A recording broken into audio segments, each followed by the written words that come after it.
Hello and welcome to your award-winning The Reasons I'm Broke podcast, bringing you the reasons we're broke every single week through news and headlines ranging from comics, movies, TV, video games, and more. I'm Daniel, and today for sector number 493, we're flying with Millennial Mike from the Ronin Console podcast. Welcome back, Millennial Mike. Hello. I definitely not a stranger. I feel like we've been here very recently. Yeah, we just did a Patreon exclusive. It's fun. Sign up, guys. I appreciate that. Get your Millennial Mike. plenty enough to go around. If this is your very first episode of the show, the way we format it is most of the show is a block of news. And this week we're going to do the What's New on Netflix. We do that once a month, the February 2022 highlights. And then we end it with the Brokehead block, which is the more personal side of the podcast, what Millennial Mike and I have been doing since you last heard us. So with all that out of the way, let's jump right in and explore sector number 493.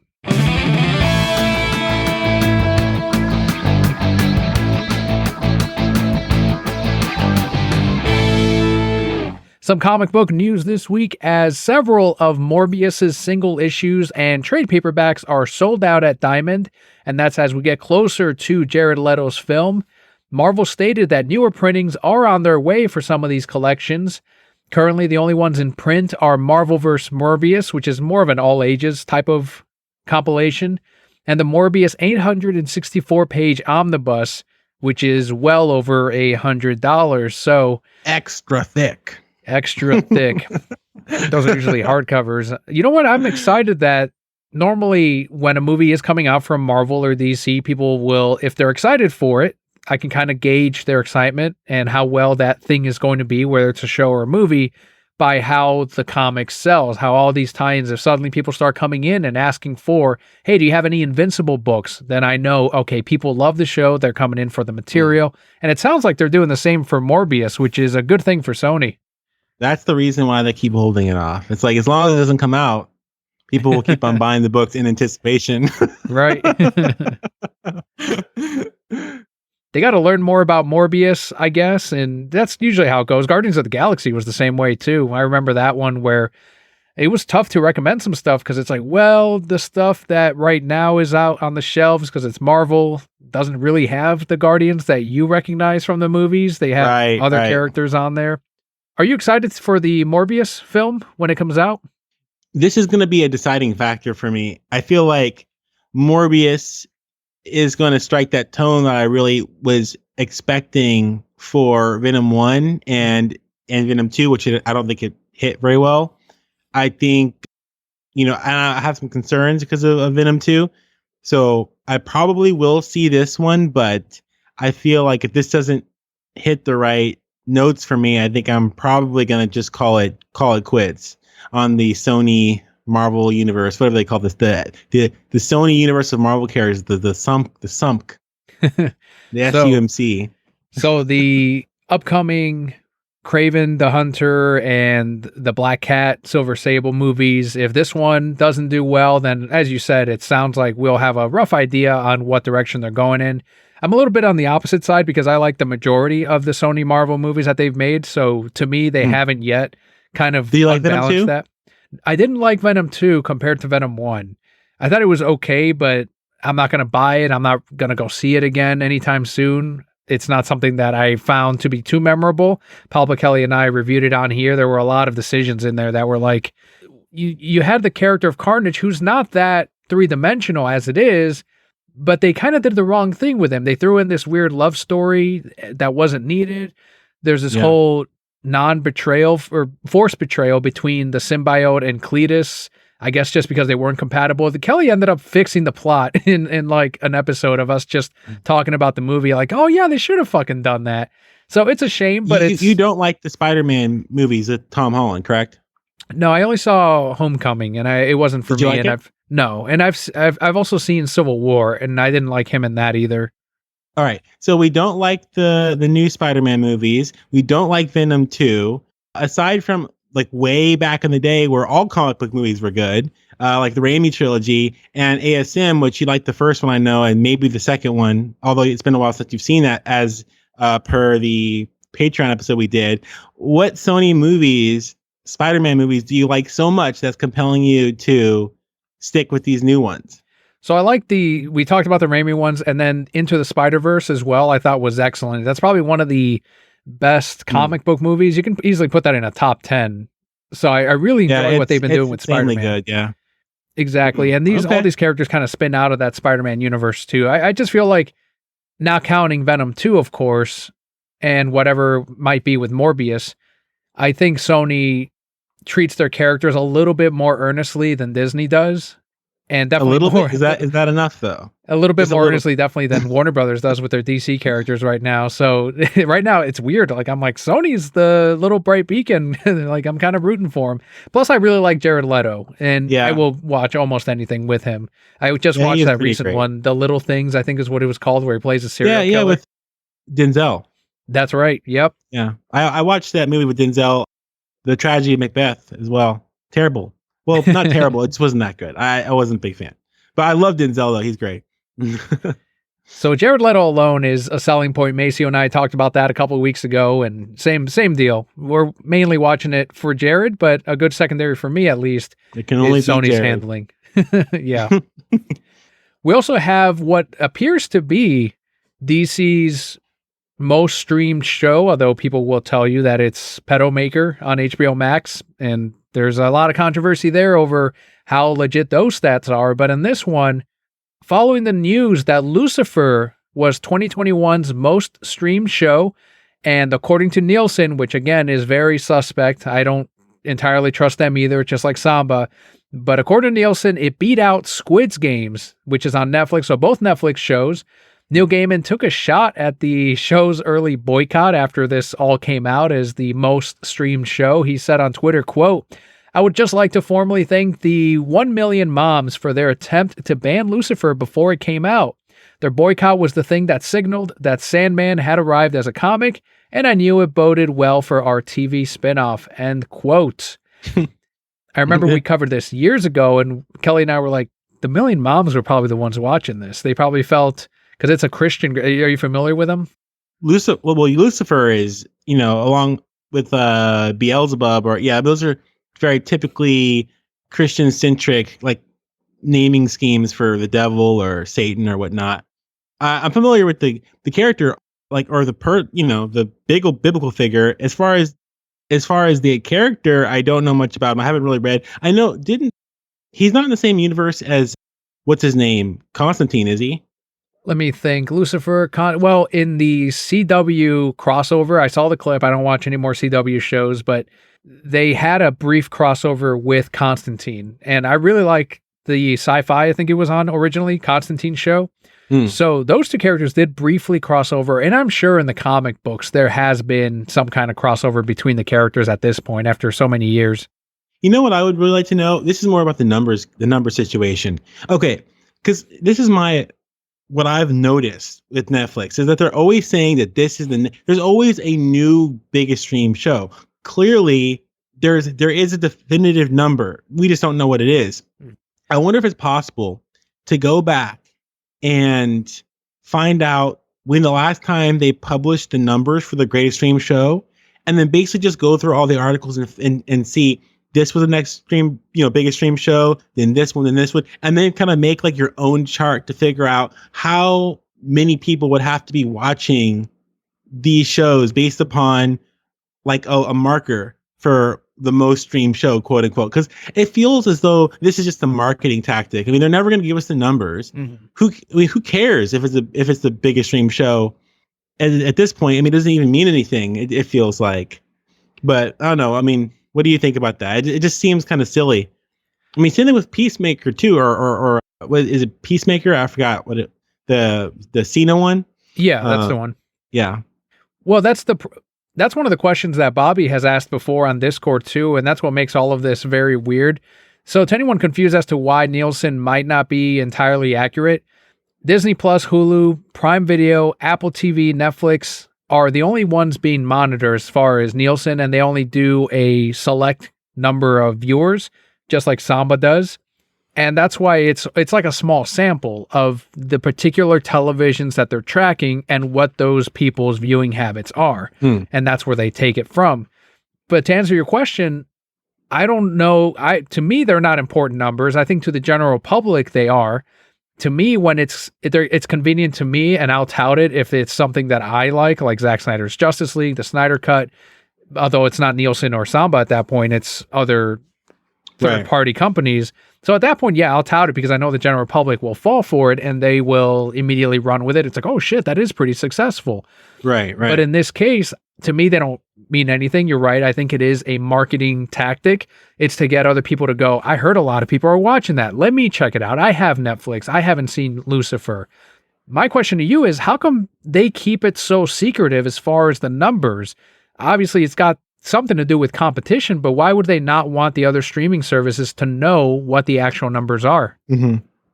Well, I think the reason for that probably is, I mean, let's think about it, because that's a really good question. I mean, I'm trying to really sort this out. Back when box office and your standard, I guess what was Nielsen ratings were, you had like these big studios, or more specifically, these big stations, right? That would basically, and there weren't a lot of them, right? So it's like whatever number you got, it was probably more standardized than it was not.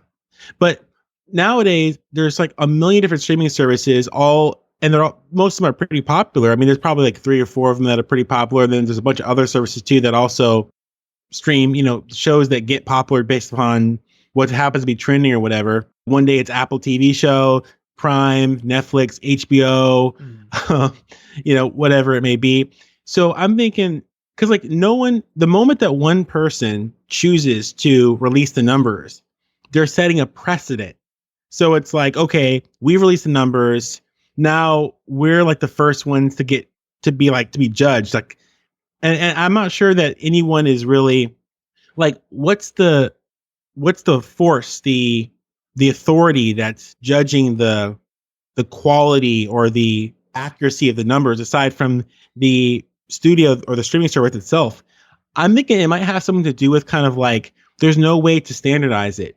And since everyone's doing their own thing, it's like if you release your numbers, then it could just be like this battle of like fake numbers between everyone, and it might just set a precedent that gets out of control. I don't know. I mean, is it a legality thing? Could they actually be legally liable if they release numbers that are inaccurate? I guess they could be. That's a good question. Could they be sued over how much they are actually inflating the success of a TV show? I think you nailed it, though. It probably is too early, because streaming wars, relatively speaking, to entertainment is like a super young thing. We're just getting into this stuff. There's streaming services that are still settling down as this is going to be the place to watch your content for the next 10 years. So until something else comes up that actually does box office, you can measure dollars, you can measure Blu-ray sales. Even that one, though, is a little bit sketchy because there's all kinds of different outlets that report different things. I think you're right. It will be a while before, if we ever get any streaming numbers from any of these companies, that they keep it to themselves.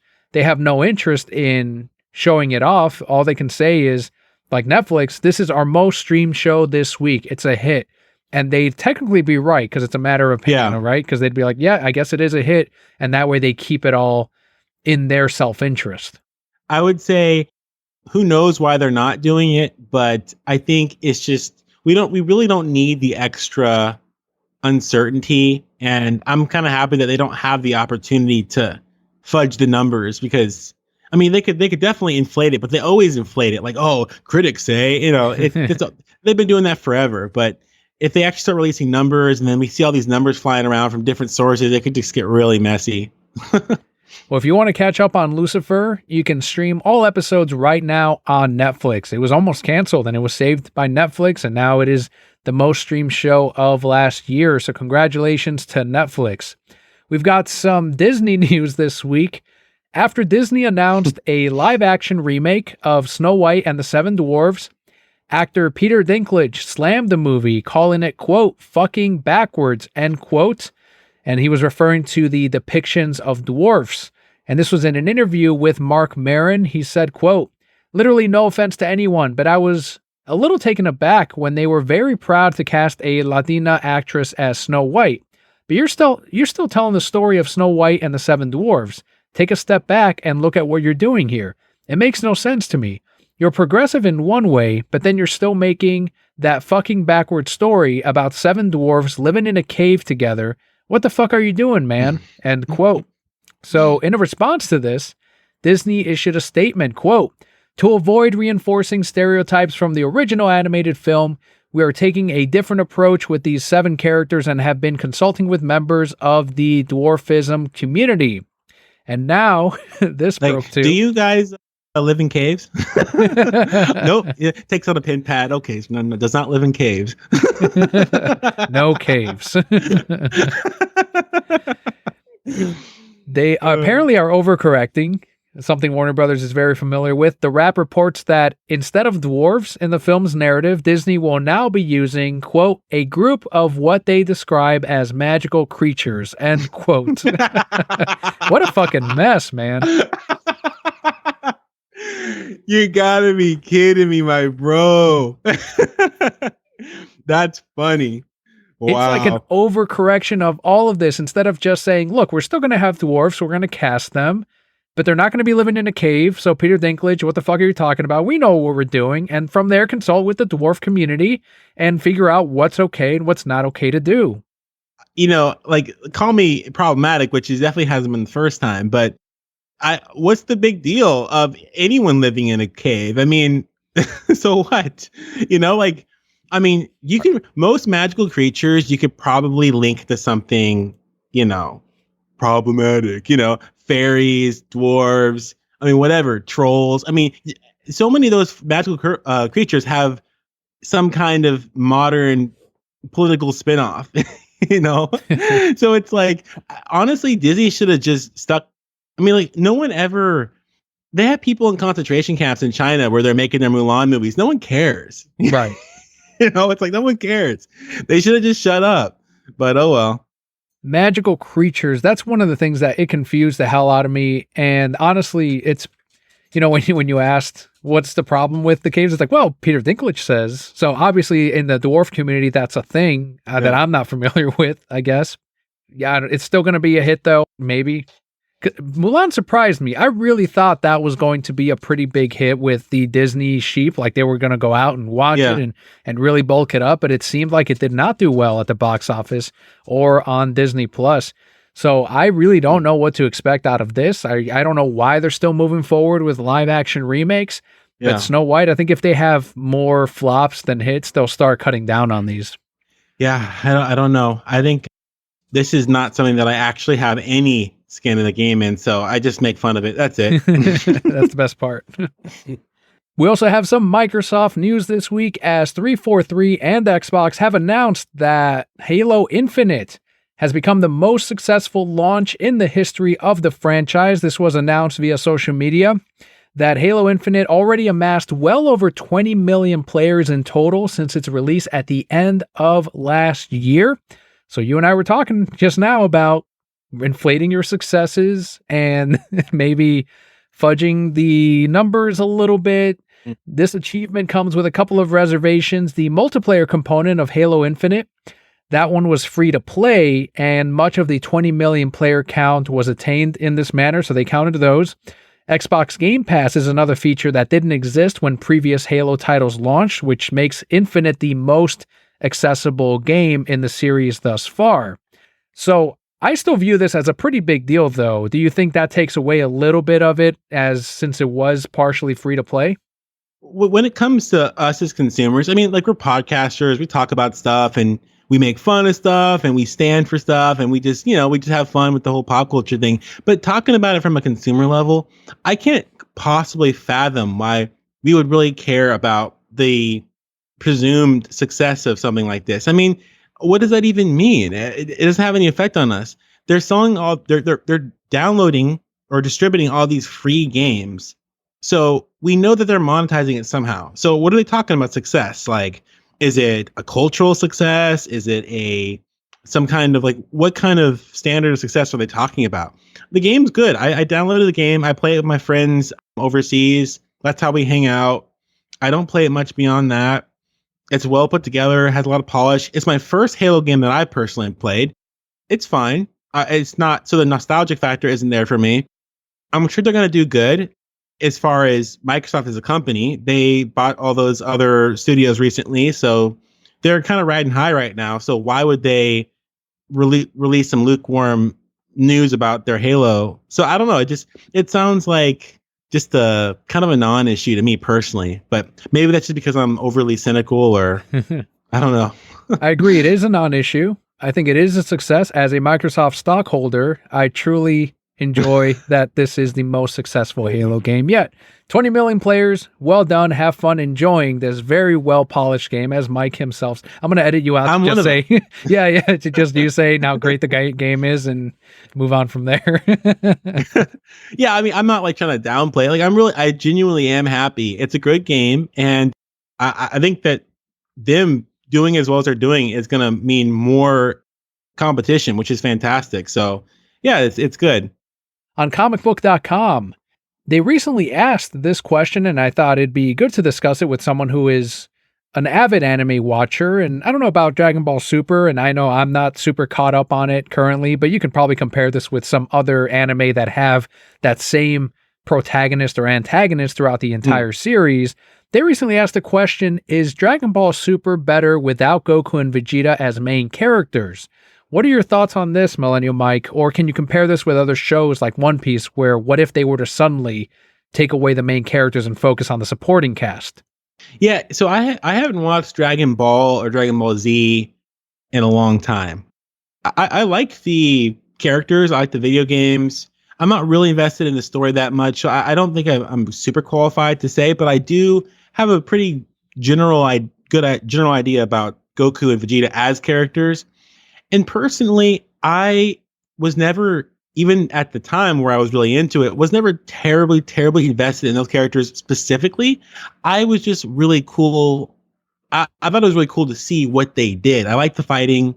I like the action and the anticipation for basically who would win. You know, the whole power hierarchy and the idea that this person can beat this person, but not this person, and because this person's stronger or he leveled up or he trained or whatever. It was just, I feel like the formula is what makes it good, and the characters themselves just happen to inhabit it. So this is probably not a terribly popular statement, but I don't care terribly about Goku and Vegeta.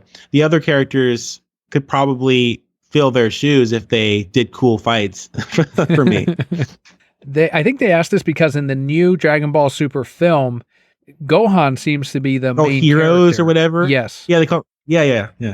And from what we've seen in the trailers and a lot of it is Gohan that's going to be mainly fighting the antagonist of this, and Goku and Vegeta might not even really be present in the movie. They might just show up through flashbacks or there's like a big television screen that they showed the characters on. That might be why they asked this. I think that every show, as far as anime, and correct me if I'm wrong, but once you've established that main character, you kind of have to follow through, because you're going to be hooked to those character stories. And if you suddenly say, even if they're strong, supporting cast, even if it's the best supporting cast in the world, if you suddenly shift to the supporting cast moving forward, I feel like you have to spin it off rather than still call it Dragon Ball Super or One Piece or any other. Naturo would be the other one. Gohan is still a big character. And also, this is a sprawling franchise. It's like saying that, since Iron Man is not in the MCU for several years, like this is going to be garbage. It's like, no, it's like people like the formula, it's like, and I don't think they're going to care too much because they know that the characters will reemerge. And then there's video games, there's movies, there's just so much content that it's like, I really doubt anyone's going to, I guess it depends on how long you take a break for the main characters, and I guess how it feels. Like if it feels as though they're devaluing the characters, like if their presence isn't felt and they're trying to like get rid of them, like WB trying to get rid of Superman and Batman. Yeah. Like if it feels like that, well, then yeah, maybe they will be upset. But if it just feels like a little aside, and their characters and the impact they made and their villains and the whole world that they inhabit still feels very lived in and their presence is still felt, I don't think it'll be much of an issue. Well, you know me, I get attached to certain characters, and as soon as they no longer show up, I throw the entire show away. So if I will Yeah. answer this question as a Vegeta fan, I like Goku too, but if they were to get rid of both, and especially now that their dynamic is so interesting, they're reaching god levels, and now they're training separately because Vegeta has accepted the fact that if he trains like Goku, he will always be behind him. So if he finds his niche, his way of training, then he can then surpass Goku in a different way. And he has in the recent arc. He hit a different level of god form than Goku. They have completely different fighting styles. And again, now that they've established that, if they get rid of it, I'm not going to be that interested in a lot of the supporting cast as much as I do like them. And I think this new movie, if it focuses on Gohan, great. But if you make the entire arc Dragon Ball Super someone else, I think it'd be smarter to spin it off completely. Yeah, that's a good point. I mean, so you're still watching it? Yes, they did stop the dubbed version because they ended the series and then they did Broly, and then I watched that, and that was fantastic. But now there's no new episodes. There's the Dragon Ball Heroes movie that's coming out. I'll check that out. And then they hinted that sometime this year they're going to announce what the next Dragon Ball project is, which we're all assuming is more of the show because the manga has continued, and I have continued and I have kept up with the manga. So I am reading that in a so way. You're a big I didn't realize that. That's cool. Yeah, I'm a Vegeta fan, by the way, too. He's the best. Good. He is the best.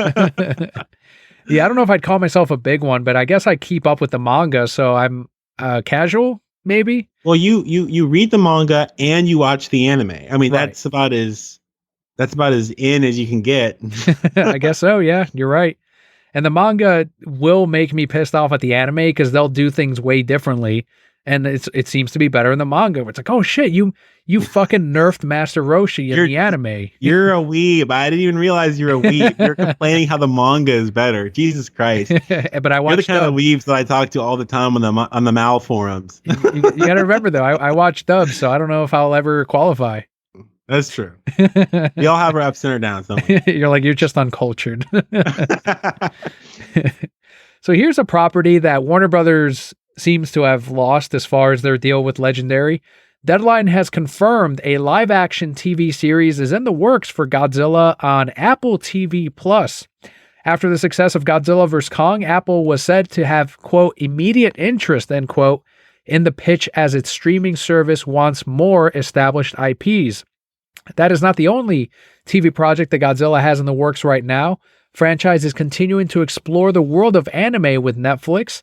They're working on Skull Island, an anime focused on King Kong and his life on the Wild Island. And that one they announced last year, so we should be getting that anime, I believe, late this year is when it's coming out. But everyone was kind of surprised that this did not go straight to HBO Max, and instead Legendary was allowed to, or they have completely severed ties and have gone straight with, all right, Apple TV Plus, Netflix, let's go. Let's make a deal. Yeah, that is really interesting. I wonder how I haven't looked at the numbers, but I wonder how HBO Max is doing as far as its sales. Recently, Netflix increased their price to $15 for their 1080p price, which is, their standard HD price, which is the most equivalent to what HBO offers. Right. So that makes me think that HBO is doing pretty good. According to Jason Kyler, their streaming subscription numbers are higher than their projections still by, I think, like almost 3 million. They projected at 70 million and they hit like 73 million, I believe. I'm surprised that they're getting this whole Godzilla universe thing. Like, they haven't stopped the brakes on, this thing has been just going, because I don't know. Once again, I don't know the numbers, but for me, I feel as though the movie has got worse as they went along. I like the first one better than the second one, and the second one better than the third one. I liked Kong Skull Island a lot, but I feel like now they're doing this direct to streaming, and it's like it's a spinoff of the spinoff. So I don't know. I don't know how it's gonna be, but they're definitely feeling confident about it. Absolutely. King of the Monsters surprisingly did less than the first Godzilla as far as the remake. I think it's 2014's Godzilla. Mm-hmm. And that was pretty much the end of the franchise in a way, because the original plan for Godzilla vs. Kong was to do 2 films, one of which would have taken place on Skull Island quite a bit more, just like the Kong movie. And after King of the Monsters did way less than what was expected, again, less than the first Godzilla film, and they spent more on the movie, they were like, all right, just combine that into the last movie, make it Godzilla vs. Kong, and we're pretty much going to call it a day. Well, it ended up doing really well in the theaters and apparently on HBO Max. So now they're like, oh shit, people still want to see this. Yeah, we'll make more movies. Great. So it kind of affects how all of that goes up and down. And I really did not expect Godzilla vs. Kong to do as well as it did, especially with King of the Monsters, which should have done amazing. You had King Ghidorah, you had Rodan, Mothra, Godzilla, and it gave them more monsters, more monster fights. That's what people were asking for. Less human story. And it wasn't enough for some people. It's just really interesting. Did you like Pacific Rim? I thought it was okay. So Netflix came out with Pacific Rim: The Black anime. It's like a CGI anime series. Yeah. And I don't know about you, but I was always hoping that one day we would get to see the Godzilla franchise and Pacific Rim like crossover. That would be so great to see, like whether it be anime or live action or whatever. It's like I'd be down for that because I love Pacific Rim. Weren't they both distributed by Warner Brothers and Legendary? I feel like there was something that was shared among the two. Godzilla is Legendary, and then I believe Universal is Pacific Rim. Yeah. Got it. Maybe if Pacific Rim were a lot bigger than it is, you could probably see some of that, but I rarely see, even with the anime show that you were talking about, I rarely hear people bring up Pacific Rim anymore, especially after that second one. Yeah, it's a tragedy. And that does round it out for our news for the week, but we do have streaming editions with this month's What's New on Netflix. These are the February 2022 highlights. There's a full list online, but I picked out some titles that I think Millennial Mike and I can talk about. So this first chunk is actually all One Piece. They're adding all of these on here. One Piece episode of Alabasta, The Desert Princess and the Pirates from 2007. One Piece episode of Chopper Plus, Bloom in the Winter, Miracle Cherry Blossom 2008. Are these worth checking out? I'm not a big One Piece guy, but I will say there. I watched all the way down to Impel Down. I got to the Impel Down arc, and I kind of stopped at that point. You know how I am. I kind of get burned out. I have that, that fine taste, so I can't. But yeah, no, it's cool that they're bringing this back. It's probably in anticipation for that live action One Piece that everyone's ready to with their pitchforks to destroy. Which I say let them fight because it's probably gonna be terrible. Well, maybe not. You sound like Scott almost. I mean the Cowboy Bebop one was rough, and they actually did make a really good anime adaptation of Jinro. It's an older anime that they adapted to live action, a Korean adaptation of the Japanese anime and manga. Definitely worth recommending. If you want to check out a really good anime adaptation, live action on Netflix exclusive, check out the Jinro Wolf Brigade anime. But yeah, aside from that, it's been pretty rough to say the least. I heard that either Trigun or like a samurai one were actually pretty well adapted too. I think the samurai one had like 2 or 3 live action movies that had come out, and those were either done in Japan. I know they weren't American made, but I hear that there are some good ones out there. I like Speed Racer. I like the Phoenix Wright one. Well, there are good. I'm not like the guy. Definitely trust me on this. If you listen to my podcast on Ronin Council, I'm not the guy who's like, all live action. I'm just talking about the Netflix stuff specifically. Gotcha. Netflix seems to be really super cheap. The best live action ones, Rurouni Kenshin is what you're talking about. That's that's great. Now it wasn't the last 2 movies were Netflix exclusives, but the entire franchise didn't start that way. And the entire franchise has always been great. They had the same creative team throughout the entire process. So yeah, it's been great. And it's a very low budget. It's just a samurai. There's nothing really anime about it, in matter of fact. It's just an action-packed samurai series, so it's not difficult. But Ghost in the Shell was great. It had a budget. Alita Battle Angel was great. It had a budget. Speed Racer was great. It had a budget. I mean, 9 times out of 10, I'd say that your anime adaptation will be good if it has a budget. Gotcha. So we shall see what That's the little happens with Ronin Council Netflix segment and today. One Piece. Also hitting Yeah, we'll Netflix see. and apparently leaving HBO Max is Batman Begins and The Dark Knight. So those go back and forth between Netflix, HBO Max. Sometimes I think it's popped up on Amazon a few times, and sometimes they'll be on both. I've seen it where it'll be on Netflix and on HBO Max. So Batman Begins being my favorite of the Christopher Nolan trilogy. And Really? I didn't know that. I really like it. It's got Ra's al Ghul.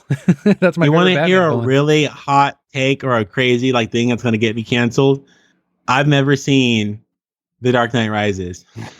That's not that surprising. If you had said The Dark Knight, that might have been like a bigger deal. But so what happened with The Dark Knight Rises when that came out? I know there was that theater shooting, and that kept a lot of people away. But what was your reason? It wasn't during The Dark Knight. It was during Rises.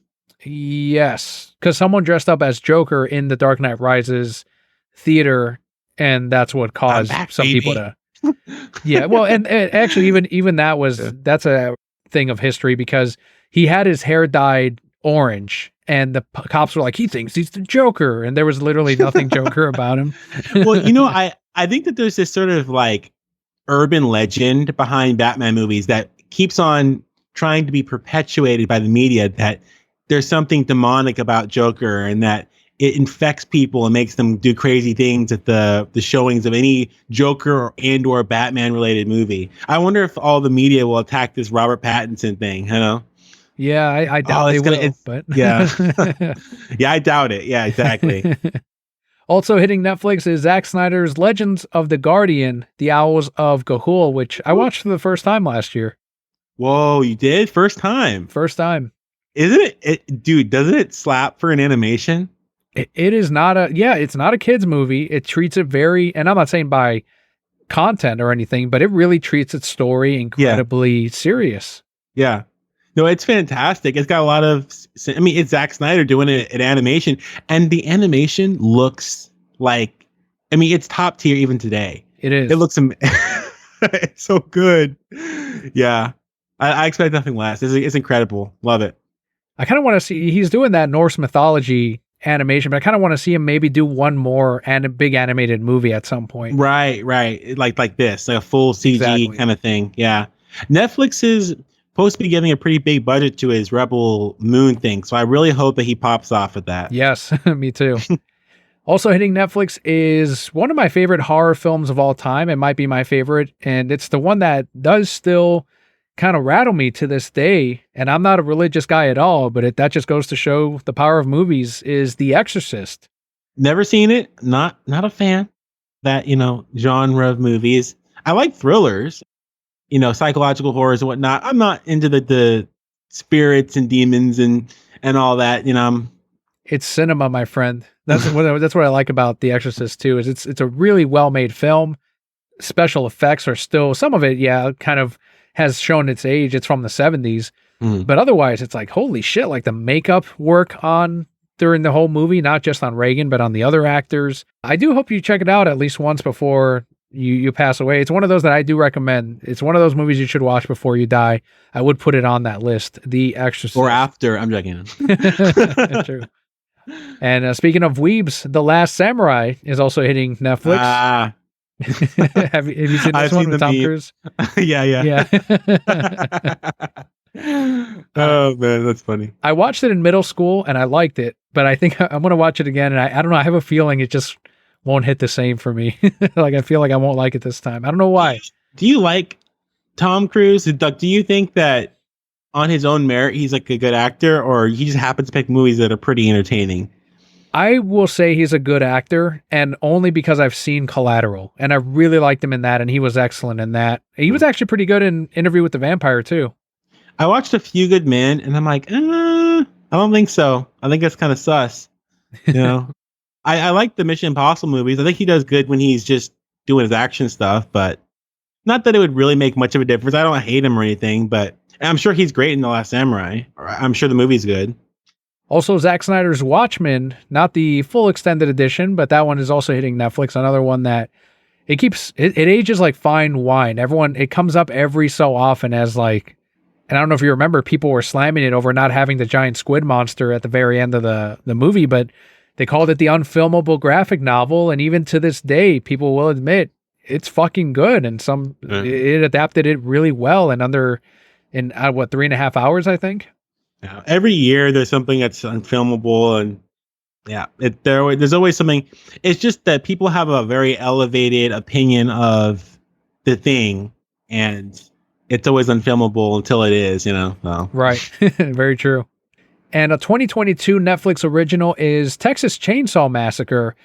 I've never been big on that franchise either. I think I've seen the first one, but I did see the trailer to this, and it looked like not a reboot, not a remake, but like a far sequel to the originals where it takes place years after the first couple of murders happened in the first movie. Definitely have cell phones and high-speed internet for sure. They have to. They have to, because Leatherface is older, and throughout the movie, eventually whatever happens, and he puts on the mask again. And, one of those, like, after many years, and suddenly he's insane again. And he has the urge to kill again.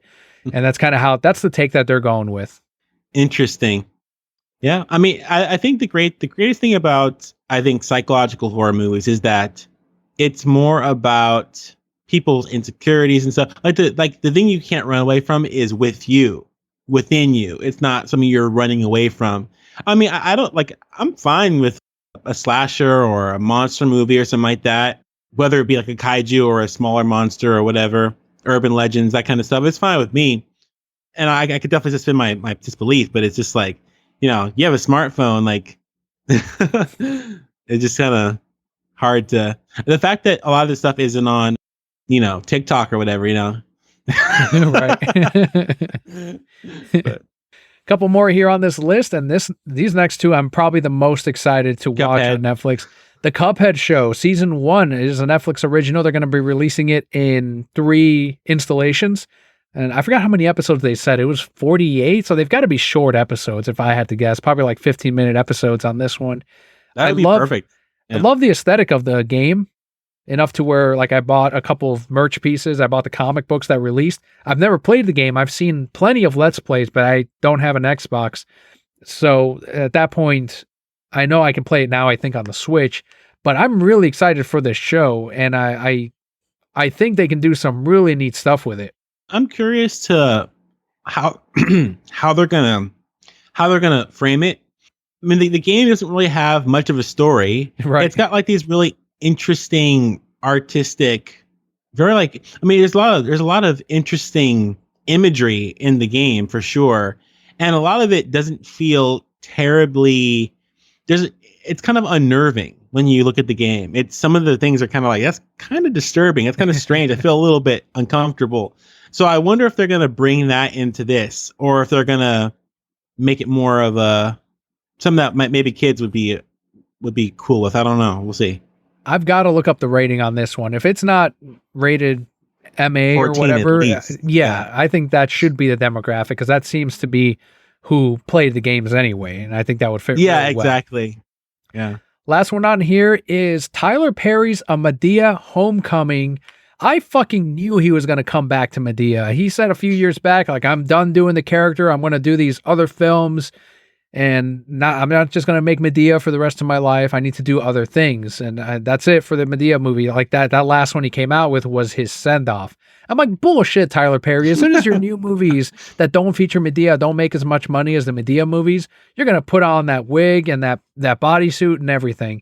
Sure enough, we got Netflix buying up the next movie, and it's only on Netflix. It is an original, so it's one that I can't own unless they release it on DVD, Blu-ray, whatever, because I have all of them up to this one. I'm excited for this. I love Medea. You're a big Medea fan? Okay. I am. I would never have pictured you as a Medea fan. No one guesses that. Back in the day when I didn't know any better and my parents made me watch them, I liked them. But fuck yeah. But as I grew up, I'm like, there's no way I'm going to watch this Medea movie on my own volition. But I don't dislike Tyler Perry. I mean, I'm happy for the guy. I think he's doing something good for himself. So I can't hate, but. Is your family still into Medea, or you got to let them know to watch this one? My parents don't watch any movies. They're kind of like there's nothing good on in theaters. There's nothing good, Hollywood doesn't make good movies anymore, that kind of thing. And they don't watch old movies either. They're just, sitting around, reading like Fox News or whatever.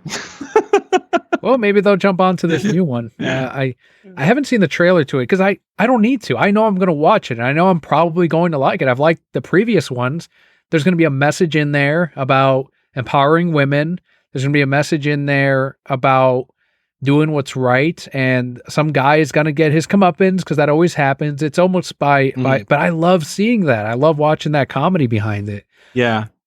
I mean, it's one of the few kinds of movies that even at their time was extremely like moral based. And here's the moral of this story. It's like, Yes, what did we learn today, children? That kind of exactly. situation.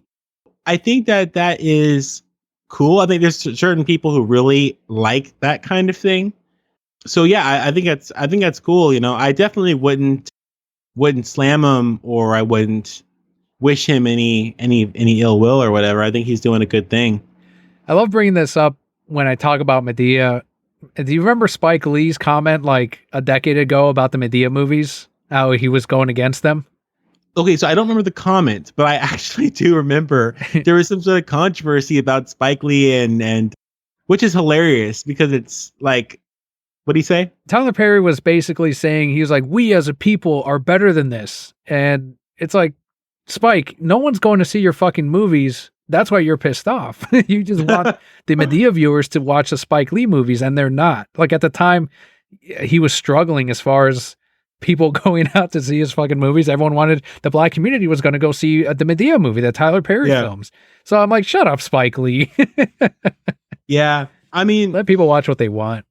Big time. I'm just happy that there is any amount of diversity of thought amongst the black quote unquote filmmakers, which there are a handful of prolific ones. Mm-hmm. And a lot of them are usually focusing on quote unquote black issues or whatever, which is like, man, imagine like a black director who got up and it's like, yeah, I just want to make action movies like that are cool. Like Right. and they're the sickest movies, like that would be great. Like, can we have one of those, please? Like, I'm tired of watching black actors making movies about slaves and stuff. It's like, come on, it's like, that's almost kind of insulting. It's like Hollywood is extremely competitive.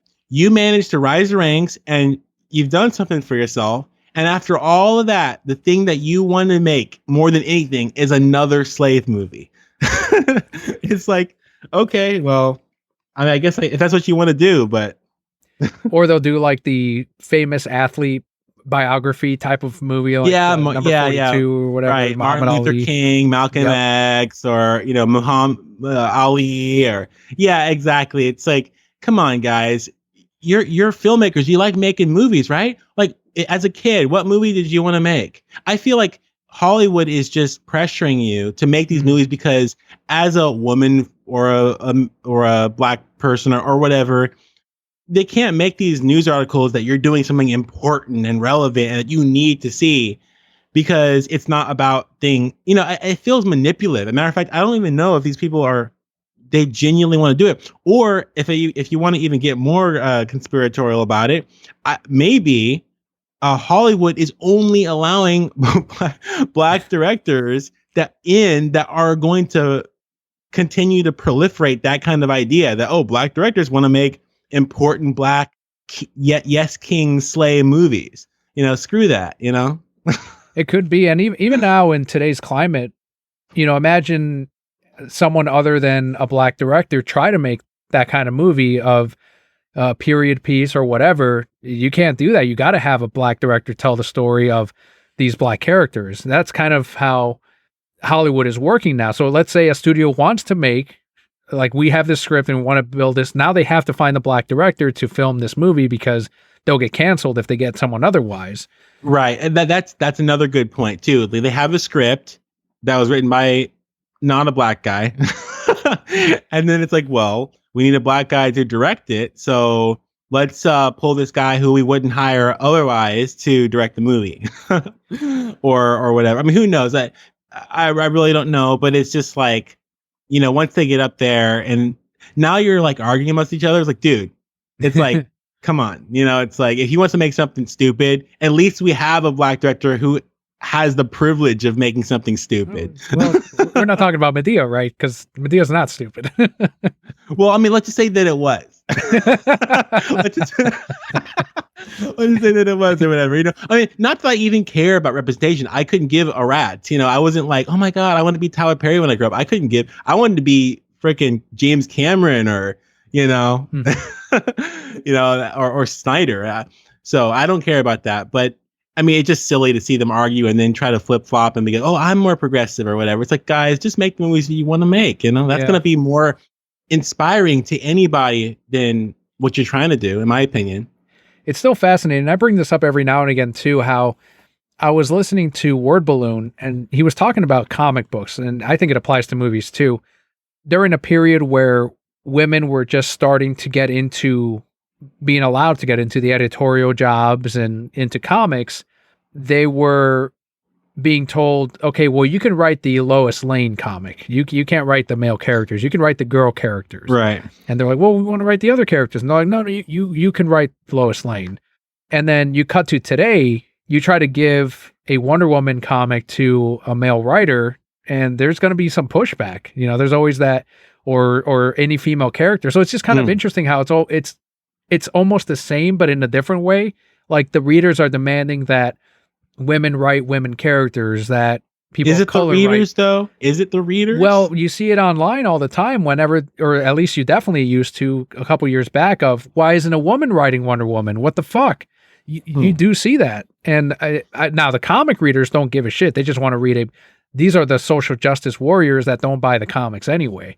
Right. Yeah, exactly. So readers, SJW, big difference. Matter of fact, it could be more of a difference. But yeah, no, I've noticed that too. I was definitely keeping my eye on the whole Comicsgate thing or whatever as that rose to power or whatever. And I got really like the negativity was just off. So I just kind of left comics altogether for a minute, went to manga where there's tons of female and male writers writing everything in between, But yeah, it's an interesting culture or whatever. And I guess that's just how it has to be. Yeah, for now. I think eventually the pendulum will swing back and it'll be like, all right, well, whoever can write whatever, if you're white and you want to do a whatever kind of movie, but I think it'll be a while. I think we're in this period right now where we're kind of stuck in it. For good or bad, there's good in both. That does wrap it up, though, for what's new on Netflix. We're going to end today's episode with the Brokept Block, the more personal side of the show, which is what Millennial and Mike and I have been doing since we were last on. So, Millennial Mike, I know you were just talking off the air on the Ronin console and how you did another episode recently, but outside of the show, obviously I want to hear a little bit about what you got coming on your show, but also what you've been doing since you were last on. Not counting the Patreon episode because we didn't do a Brokept Block, but roughly the last month and a half. Well, recently I went to go see Sing a Bit of Harmony, a movie made by, it's not coming to me right now, JC Staff. They actually released it in theater. So I drove an hour and a half out to a theater in town to go actually see that. My first anime movie in, cinematic viewing, which is really, really fun. Great movie. Definitely recommend it if you can see it. Ticket's expensive as heck, but that's how it is. It was worth it for sure. Been watching lots of anime as always, really hitting the gas pedal on that with Ronin Council, whatnot. Scott's Pananime, Jesse Nazirka's back actually on our latest Patreon exclusive episode, which I have not yet posted. I'm still editing it right now. It's a live commentary between the three of us watching Sword of the Stranger, a Bones anime movie, came out in the early 2000s. So that was really, really fun to do as well. So yeah, I've just been chilling and, trying some new things. So not a lot of games. I kind of been taking a break on that recently, but that's cool. So you've been getting your media on, catching up on your anime and watching some movies. Are you like Scott where you'll kind of do like a lot of anime all of a sudden, like you'll just get into that habit and then suddenly you'll get into, okay, well, I'm going to do a bunch of reading and then you start doing, or is that just the way it's been lately? It was a lot of games for a while and mostly it's been anime lately because of the podcast. And I just feel like it's been something that I just remembered how much I liked it. Games are something that I do when I'm trying to waste time. Anime is something that I do because I want to engage. I'm usually engaged more in anime than when I'm playing games, and I usually like to talk about it. Attack on Titan has been going off. It's been going insane. I can't even. Attack on Titan is one of those things you can't say anything about because it's just pure spoilers at this point. One of those cultural phenomena. Everyone's like, it's like in game for everybody right now with Attack on Titan. So yeah, it's been pretty fun. I've been writing pretty much on the side. I've been writing a novel that I've been working on for the past several months, and I really can't say much about it because I don't even know what it is yet. That's the writer's struggle, Right. But yeah, so it's been pretty productive, I'd say. That's cool, man. I didn't know you were a writer as well. That's really exciting. Hopefully you're able to get to the end, finish it, and have something that we can all read and enjoy. Before I jump into what's been going on in my week, I do want to ask you, you talked about Attack on Titan. Is that the anime you would recommend right now? Let's say someone's like, you know what, I've been trying to get into a new anime. Yes. What should I get into? And yeah. So Attack on Titan, and that's all on Funimation? So it's on Funimation and Crunchyroll. You can find it everywhere pretty much. So yeah, I definitely recommend Attack on Titan. It's one of those that's really easy to recommend because it's full of action. It's got great animation, great music, unique characters that don't rely on a lot of heavy anime tropes. They got normal colored hair, normal color eyes. They look pretty average. Their eyes aren't super big, like they're not really deformed, and so it's a pretty like low key show. It's got a lot of stakes. It's got that very Game of Thrones feeling where you feel as though the characters are at full service of the story and not the other way around, to where they're expendable to a certain degree. That what's going to happen to them is going to happen regardless, because that's what needs to happen to kind of push the story forward. So you got that vibe going on.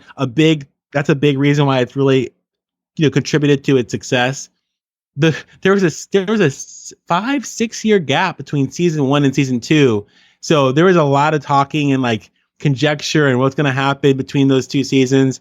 So it's really built up into something pretty crazy. And now we're on the second part of the final season of this franchise. So if you really want to kind of capitalize on that, you might want to jump in and, hit the throttle on that, catch up. I got to get a Funimation account again, man. Like, you're selling me on Attack on Titan. I watched the first 2 episodes and it wasn't for me when it was on Netflix. I'd want to give that a shot. The Phoenix Wright anime is on Funimation. Scott says it's only like $8 or something a month, so it's not terrible. Funimation's great. Yeah, I do Funimation too. And I had it back when Dragon Ball Super was coming out, so I caught up on all of those. I got to get it soon. The problem is, obviously, I've got HBO Max, I've got Netflix, and there's so many watch list offerings that I need to get through. I just watched Wall Street for the first time the other day. Oh, really? Yeah. That was one of Martin Scorsese's best, along with, I'd say, Silence. I still got to see Silence. That's the one with Garfield, right? Andrew Garfield? So good. I don't know what it's on. I can't remember if I have it on one of my lists because you told me. It might be on Vudu, like to purchase, but I definitely want to watch that. And Wall Street was funny, though. That was a funny movie because I'm like, I'm sure some of this sure is how it happens. Margot made a big splash in that one, too. Who did? Oh, you're thinking of Margot. You're thinking of Wolf on Wall Street. Wolf of Wall Street. Oh, wait, what were you? It's just called Wall Street. Wait. This one came out in the 80s, I think. Oh. It stars Martin Sheen and Michael Douglas is in there. I think he won an Oscar for that role. Okay, Wall Street. Okay, I didn't. Doesn't come to my head. I probably would know it if I saw the cover. Yeah, I had heard a lot of great things about it, and mainly Michael Douglas's performance, and that's why I wanted to see it. And it was good, but it's one of those that, again, everyone had apparently seen before me, and maybe not from what I'm hearing here. But it's on HBO Max, and I did enjoy that. As far as my week, Kelly and I just came back from celebrating our dating anniversary. And I know some people might be like, who remembers that? But it's like, we do. So plus it's an excuse to get out of town and celebrate, have some time for just her. Take an opportunity when you can. Yeah, exactly. So we left Leo with my parents, and he had a great sleepover where he was spoiled for 2 days and very well fed because I think they think I starve him because they're constantly sending me with food and all that. So we stayed at the Tampa casino out in the Seminole Tampa casino because I do like that casino. I think it's a really nice one. I Good haven't been food. to Victory. We didn't eat there. The most of the high end like restaurants, we wanted to do one night of like a nice restaurant, but they weren't open on Sundays and Mondays. And that's the day that we stayed because they were the cheapest as far as like the week goes. So that's it's like all right, but we went off site. We met with Treasure Hunting Sonic, who's on our Discord. He lives in Tampa, Oh, nice. and we met up with him, and he took us to a local joint, like a hipstery area where they have all these little food stands and all that. So we got some fancy ice cream there. We got to hang out with him and his Gelato. wife. Don't call it fancy ice cream, you uncultured swine. And so it was nice hanging out with him for 3 hours. I got to the casino, man. I lost out on, I put $50 into a roulette, which I normally do well on. And I That lost sounds like out. me on the stock market this past week. Well, yeah, everyone apparently. Although a lot of those, I call them, they were on sale. That's how I view it. All those shares were on sale. They'll go back up. But yeah, $50 within, I think 20 minutes, that 50 was gone. And I was really pissed off. I'm like, what the fuck? With roulette, I can make $100 last me 4 hours. This is bullshit. And I went to sleep pretty upset about it because I'm like, man, what the fuck is going on? And then the morning we're leaving, she's like, well, let's go to the other hall and see what other machines there are. She was looking for like this love story roulette, or not roulette, but like the slot machines. Yeah. And we came across the other roulette that they had up there. And I'm like, all right, well, this is the one I played last year when we were here. And I saw that one had 50-cent bets. And I'm like, that's why I was fucking losing out so much. The other one was dollar bets and a minimum of 5. This one was 50-cent bets, minimum of 5. So I literally double my chips, double my chances of winning if I had played on this fucking machine. And I'm like, God damn it, I should have put my 50 fucking dollars in this one. She's like, well, why don't you put 20 right now? And I'm like, I don't know. I could either lose my 20 now, or she's like, or you might win a little bit. So I put in $20. I was up to 40. And I was like, oh shit, I'm making a little bit. And I'm like, all right, well, until I lose the next round, I'm going to keep playing. And I lost the next round, and I went down to 35, and I'm like, all right, cash out. I made $15, or I lost 55 in all grand scheme of things, because I ended up spending 70 total the night before. Do they have like some kind of thing built in where if you're winning too much, then the slot machine will just stop giving money? That's a good question. I don't know if there's a limit to how I wonder many... if it's like Robin Hood, like a Robin Hood slot machine. It's like gives you enough money. I'm convinced that the slot machines for sure are, like, especially the electronic ones, because you'll get like a really nice, I played the pumpkin game. I don't know what it's called, but it's like collect the pumpkins and you get free spins. So with my 20, I got some free spins, and it's like, oh, look, you won $10. And then immediately you get nothing but losses. It just eats up the rest of your money. So they give you one win. They say that the worst thing you can do at a casino is win, because then you're addicted. Like, you just want to get that feeling of winning again and again and again, which thankfully, like, I have other addictions, but gambling is not one of them. So I'm able to go, okay, well, I have $50. If I lose it all, I lose the $50. I don't go to they have a loan center there, Millennial Mike, no. which shouldn't have surprised me. Most of them don't. Most of them do, don't they? I don't know. This is the only one I've seen with a loan center. Maybe the other ones have it hidden somewhere on site, but I'm like, that makes sense, because people get addicted. They're down. They lost their money. They're going to take out another 5,000 and go back and play. These are people with addiction. So that all made sense to me. It was cool to see. Drugs are bad, okay? That's right.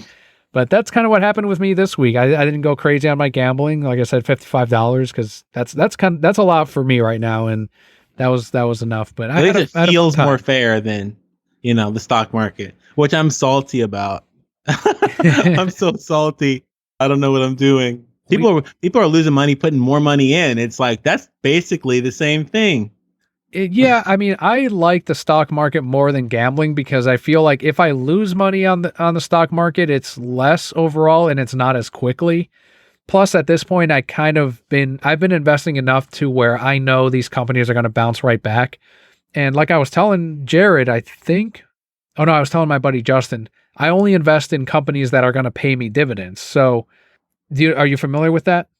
Basically, it's like at the end of every Quarter. month. Oh, like a quarter. Yeah. Then you basically, whatever you earned, they just give it to you in like a form where you can save it, basically, right? It doesn't go right back into the not even Yeah. earned, which is the nice thing. As long as you have either partial shares or a share of that company, they will give you, let's say you're Microsoft and it's like, okay, for every shareholder, if you have one share of Microsoft, we're going to give you 80 cents that quarter.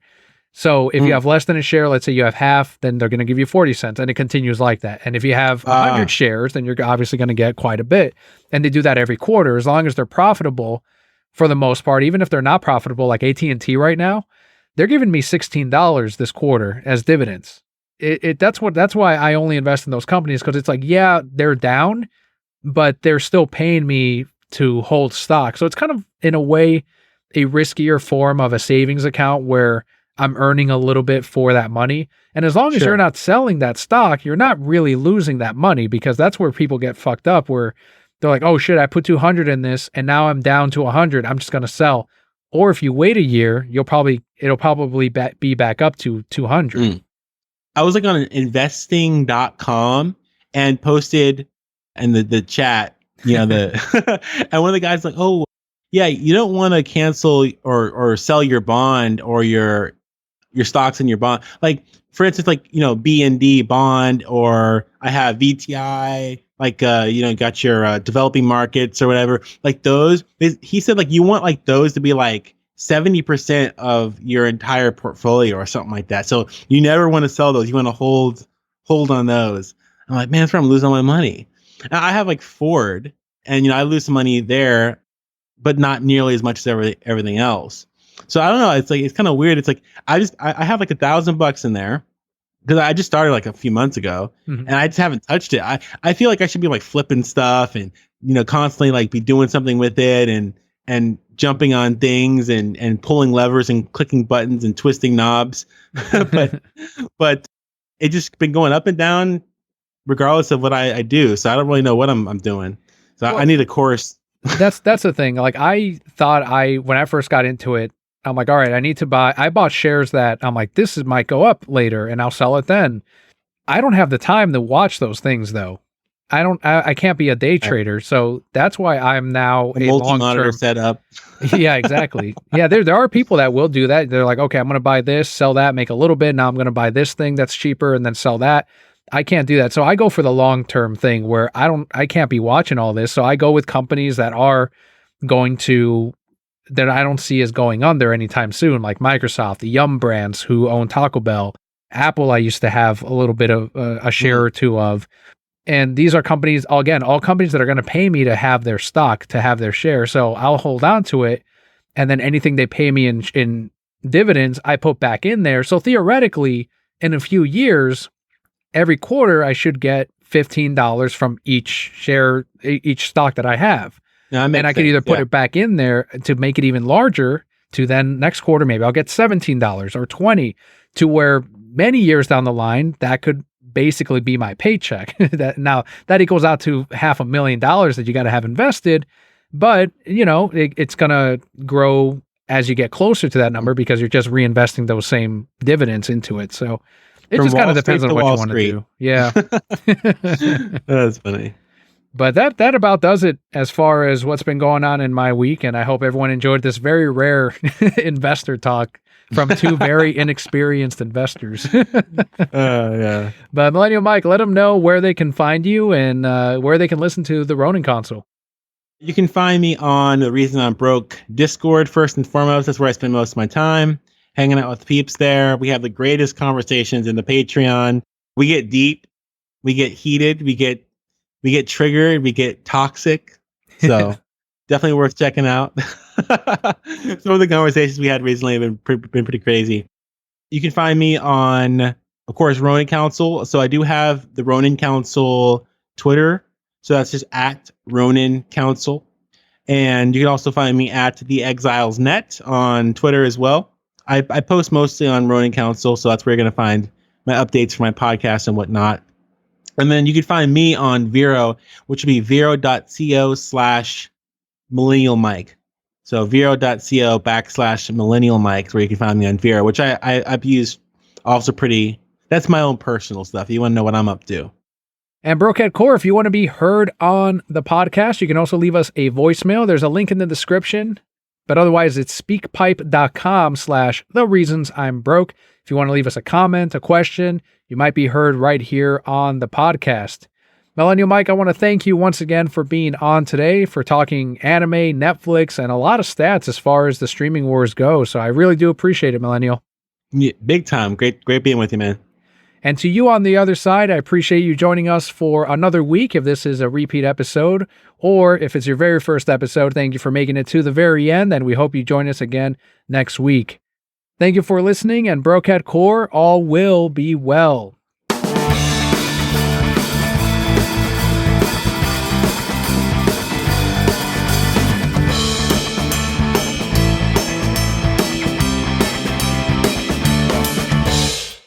So Millennial Mike and Attack on Titan, is there fan service? That's the important question. That's the one thing I was thinking about bringing it up before, and I forgot, and you brought it back up. So I'm happy that you did. No, there is zero fan service. Not which is another easy. Yeah. No, there's no fan service in there, so you're gonna have to keep your nuts out. Your nuts in your pants. Let me let the dog out of the room. Sorry. Mm-hmm. Alrighty. Sending your dwarf back to his cave, huh? Sorry, what'd you say? I said sending your dwarf back to its cave. Yeah. She has to be in here, and then suddenly she wants to be out. That made me laugh.